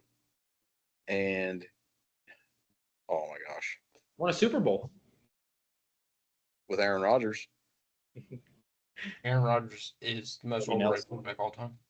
Clay Matthews. That team was really good. That was a good team. I mean, yeah. I think about the Dallas defense. Like, I don't even know if I can name a guy on Dallas defense anymore. Mike Parsons. But he's hurt. No, I'm sorry. I should say besides Parsons because he's hurt. Like, I don't. The Diggs kid plays cornerback. Like, Yeah, but here's the thing. He's never been good. He just had all those picks, but he was getting up 100 yards a game. Like, I was the thing. People were like, oh, he's going to be defensive player of the year. Why? Because he gets picks? Who cares? Freaking all you have to do is just keep throwing it at him and just going to start catching the ball. He was getting picks because they threw the ball to him so many times. They threw the ball his way all the time. At some point, the ball's going to fall in his hands, but he gets getting burnt consistently. He's not good. Yeah. All right. Talk about the trade deadline. D-Hop to the Chiefs. The friggin' are we kidding? Chiefs fleeced the Titans for that. That was. Give him a 5th rounder. I get it, he's old, but you just gave the Chiefs another weapon. A guy who knows the ins and outs of football. He's been around a long time. He can still make those catches with Mahomes. Like, this is his first legit quarterback in his career. And last night we saw, or Monday night we saw what can happen. Mm-hmm. Now, obviously, we talked about Mingo to the Cowboys for the 4th round pick, which is just, what are you even doing, Jerry Jones? I don't think he even knows. He kind of looks like Joe Biden at this point. He's getting there. He's really starting to look like Joe. What have you seen the thing about the Cowboys, like, letting fans, like, tour, like, the facilities and doing all this stuff? Mm-hmm. Like, players are there and stuff, and the players all hate it, but they keep doing it because it makes a lot of money. Jerry's about making that money, man. He's going to make that dollar. Jerry World's a great place for everybody but Cowboys. I will say this. Yeah, for Jerry. Good trash on Jerry Jones, but I remember when everyone was kneeling during the national anthem, Jerry Jones went into his locker room and told his players, we will have none of that here in Dallas. And they all stood. Because Jerry was pretty blunt, like, you're wearing that star on the helmet. That star belongs to me. Like, I own that. And if you don't want to, respect the national anthem here, I'll find someone to replace you. Like, it was just, so I love Jerry and his patriotism, but he is getting older, and I don't know if his sons have that much, or his son. He probably has sons. He probably has multiple kids that he doesn't know about. But I don't know if he's as football savvy as his old man was, because you got to give Jerry credit when he built the Cowboys back with Jimmy Johnson, like, great football mind. But gosh, that was the 90s. I think that's 30 years ago what they were doing. Like, the game and personnel and things like that have kind of passed him by. There's more than just having a quarterback that can throw for a ton of yards. Like, Jameson Winston went out and threw for, like, what was it, 5,200 yards one season, 35 touchdowns, 35 INTs. Like, did it really matter that he threw for 5,200 yards? No, it didn't. Like, Dak's going to throw for a lot of yards. That's just what they do. But they're not winning any football games. And I think not the guy in Dallas. No. I don't know a lot of coaches who would go into Dallas. Maybe Belichick. Maybe they fire McCarthy and they go get Belichick. And then Belichick takes over the GM spot. And I don't know why I could see that happening. But I think about, like, Bill Belichick built his team with Robert Kraft. Like, I don't know how it would work if he went and took over a team because of his personality. Like, Bill Belichick's obviously old school. How would that translate into a locker room that he didn't build? So that's a good question. Patriot way out of New England, I feel like. Yeah, you're right. I also think Bill's enjoying the hell out of retirement life. On the beach with his 4-year-old girlfriend. I tell you who's enjoying retirement is freaking Nick Saban. He loves living the dream right now. Loving game day. Hang out with Pat McAfee and freaking just enjoy. See Corso every once in a while. Poor Lee Corso. Gosh. I'm just so worried about watching game day one day and he's just going to kill over dead. Like, he should have just stopped at, like, the Indiana when he went home for Indiana. I think that should have been, like, the final, like. That should have been his last hurrah. But he's never going. They're going to keep him on until he dies. He might, like, put Brutus on and die in Brutus. I was thinking that when he put Brutus on. Like, when he put Brutus on, I thought this might be the end. He might go home. It's his first love. It's his first love. He says it every time. Die in Brutus, and then it was like bury him in, like, the Brutus costume. His first love, man. That's what I said. He's gonna see Ohio State win a national championship, and he'll put Brutus on at game day before the national championship, and then the next day we'll hear Lee Corso passed away in his sleep next to a. It'll be very sad, but yes, it's time for him to, or maybe just have him come on at the end of the show. Don't let him talk. I mean, that's bad. It's just Kirk like guiding it's like him. Kirk taps on the table like, dude, stay on script. Like, Lee, here's where you're supposed to be talking, buddy. Like, I mean, you gotta love Kirk Herbstreit because since Corso had the stroke, like he's always taking care of him. Yeah. And, like they always put him right beside Kirk, and Kirk takes care of him and like keeps him on script. And you can see at times like Corso wants to say something else, and like people just keep talking. So they don't give him the chance to talk, and there's like, okay, we got to go to break, and it's like we can't let Corso get off script because no one's going to understand him, unfortunately. No, that's the problem. You can't understand what he's saying. They don't like mess up, and then like Kirk has to Kirk will know what he's trying to say, so Kirk will fix it, so that doesn't look that bad. Also, prayers for Kirk's dog Ben. I mean, apparently he's doesn't sound like it's very good, but yeah, shout out to Kirk and his dog, but not sounding. What's up with Ben? He's got the cancer might have spread and like through a chemo, the chemo isn't doing well, and he has like paralysis of his back legs now, and hasn't eaten recently. So that was the last update Kirk put out, but from what he said, it didn't sound too good. But he said to send prayers. So all right, let's get back to the trade deadline. Somehow I was having fun talking about what we were talking about, like Jiminy Christmas. What else did you want to say? Who's going to replace Corso? When Corso dies, does headgear die? Yes, it should. I think. So we just have. Then we're going to have like the absolute worst picker ever to close the show, which will be Pat McAfee talking about, I love this atmosphere here. This is unbelievable. These fans here, I was out all night, blah, blah, blah, blah, blah. And guess what? I'm picking the home team every freaking week. He'll be like, we are. Yeah. He's like. But then the next week it's OH. Yeah, I mean, that's what he's there for. He is there to hype up the crowd and make it entertaining. And it's what he does. He does not care one lick if he picks the right team. He could care less. Have you look at his super dog picks? He is in dead last by so much, but he doesn't care. He'll just pick West Virginia to upset whoever they're playing. He won last year because West Virginia. Every week he picked West Virginia. West Virginia. This week it's not working out. But he is there to hype up the crowd. I mean, but he does have the one pick when he picked Bama over Georgia. That was awesome. The best game day moment ever. But yeah, he's there to have fun, and it works. I think it makes Saban more. I just like you end College Game Day with Corso's headgear pick. That's how College Game Day has ended for years and years. What happens after he's gone? Like what do we end College Game Day on? It's just not gonna.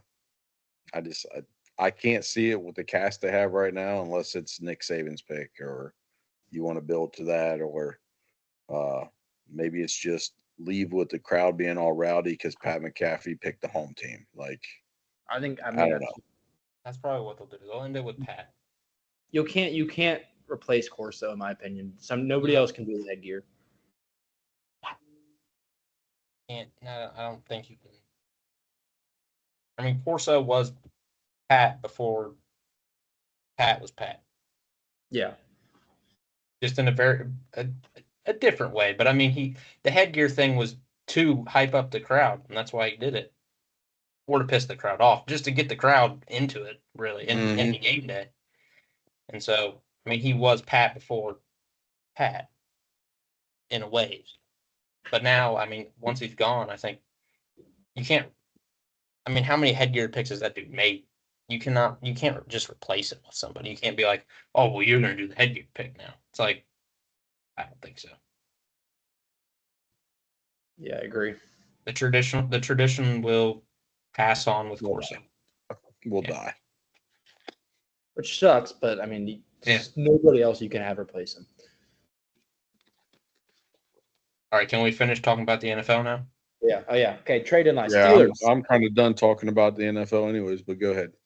Well, we got to make picks still, but Steelers. let's make picks. We're gonna make picks, Matt. You can talk about the Steelers. You can talk about the Steelers trade, and then we're moving to picks.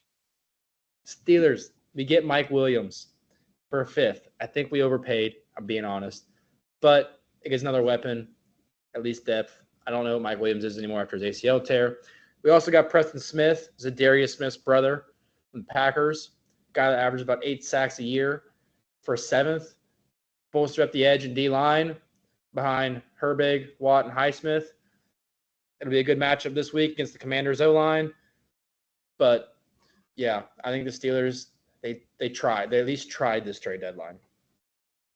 And I'm happy. They still got Artie Smith as offense coordinator, so that doesn't help much. Yeah, the fighting mustache. He's a dog. All right, we're making picks. Bengals at Ravens. Ravens. Actually, it'll be a high-scoring game. It'll be a high-scoring game because it usually always is between these two, but Derrick Henry in the end is just too strong for the Bengals. Baltimore. Give me the Bengals. Give me Joe Burrow. Steelers at Commanders. Burrow is my number one quarterback.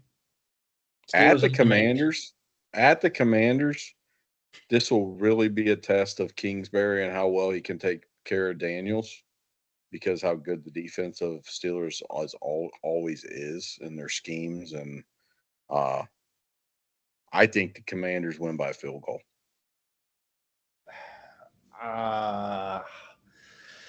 If the Steelers weren't coming off a bye, I think I'd take Washington. But the Steelers have had 2 weeks. I know that obviously last week they didn't really do anything because it's the bye week, but they've had time to rest. They got a lot of guys coming back off injury. So I think the Steelers are going to win. I got the Steelers. Lions at Texans. Lions by Lions. Texans look bad. 20 on Sunday Night Football. Texans look bad. Niners Bucks at Bucks. Niners at Bucks. That's tough. If CMC plays, the Niners win. If he doesn't play, then the Bucks win. I think the Niners win either way, personally. Bang, bang, Niner game. Broncos at Chiefs. Chiefs. Kansas City. Kansas City. With Germany a tender game. ankle. With a tender ankle. With a tender ankle, Patrick Mahomes sure. will lead the Chiefs to victory. Yeah, with that tender ankle. He did, he's not a tough guy. I mean, he gets carried off the field by 2 guys. And then the next thing you know, he's running back onto the field. Yeah, shows how tough he is. Yeah, well, he didn't actually hurt his ankle. Yeah, he had I don't know how to explain it. It's like if you step wrong, you kind of get like a weird feeling in there just for a little bit. But then it goes away once you walk it off. Well, dude acted like they chopped his ankle off. Well, the next thing you know, he's getting carried off the field by 2 guys, 2 trainers, not putting much weight on it. You're like, oh, man, he's actually hurt. They gave him a few minutes to rest up, and he was good to go. Yeah, he's soft as a... You got to watch. This brings back to mind, I don't even know how old you guys were. Paul Pierce, when he was playing for the Celtics, he rolled an ankle or something. They ended up getting him off the court and putting him in a wheelchair. And they're rolling him up into the back. And then they turn around, they roll him out, and he comes jogging back out on the court and freaking hits like a game winner or something. I'm like, this dude was wheeled off in a wheelchair just a little bit ago, and now he's out here hitting the game winner. Like, come on, where's the toughness at? Oh. All right, Germany game. Giants, Panthers. Poor Germans. I just hope they sing Take Me Home Country Road to the Place I Belong. Hope they do it again. Yeah, Giants. I mean, does that matter? Does it really matter? It does for a pick. I just want to know whose idea it was to put the Giants and Panthers in Germany. That'll be a good game. It's their last punishment for World War II, is what somebody said. Like Patriots, Jags. I guess if I got to pick somebody, I'll pick the Giants. That's what I'm picking. I'm picking the Giants. Vikings at Jags. Oh, Vikings. Vikings. ATL at the Saints. Atlanta. We just talked about how bad the Saints were. I mean, it's Kirko. Atlanta. And Kirko we're picking the games, Dad. Kirko might throw 4 tutties. Bills at Colts. Bills. Colts are Bills. They're a mess right now. Pats at the Bears. Bears. Yeah. Chicago. Bears. I got the Bears. Titans at Chargers. LA. LA's good. Chargers. They suck. I got the Chargers. Eagles at the Cowgirls. Eagles. I hope they go in and beat them by 30. Cooper Rush. Saquon runs for $150. They say Cowboys have the 30th ranked rush defense in football. I Saquon got the Eagles. We'll go for I got the 200. Eagles. EAGLES. Jets at the Cards. Big game for Big Raj and the boys. Jets. Jets. Jets. Jets. Jets. Hot right now. They won 1 game. They're hot. You just watch out. Garrett Wilson. Dolphins at Rams. Rams.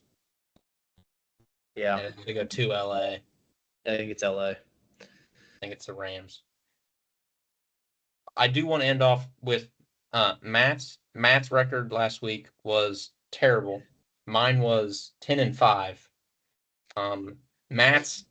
Matt, we didn't pick Chargers Browns on. We skipped over that one, I think, on the pod last time. But the ones that I have, Matt got 1, 2, 3, 4, 5, 6 wins, and 1, 2, 3, 4, 5, 6, 7, 8 losses.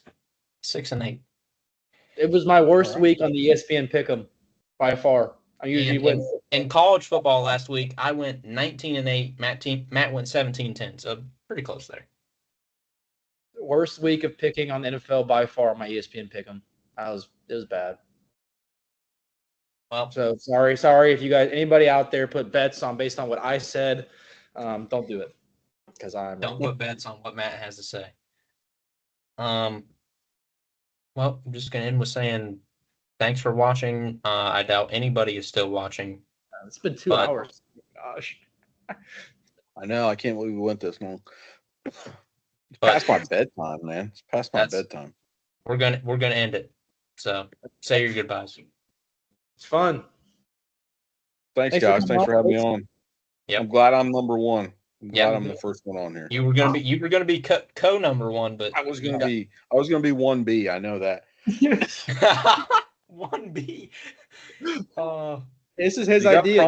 You got to promise me though, when Cam's on, ask him if he remembers the Rams game where he had 4 holding penalties in a row and Tucker ran for 5 touchdowns because every time he ran for one, he got called back because Cam got a holding penalty. We need you and my dad on just sit here and just talk about Rams memories. Oh, just talk about Rams football? Absolutely. We could have you, Cam, and Coach Chad on. And Josh. Josh, yeah. See if Josh come on too. That would be hard though. It'd be a lot of people talking over each other. Yeah. But we could figure it out. Yeah. But hopefully Cam can come on in the future. But thanks for coming on, Dad. I know it's past your bedtime, but yes, it is. All right. See you guys. Thank you.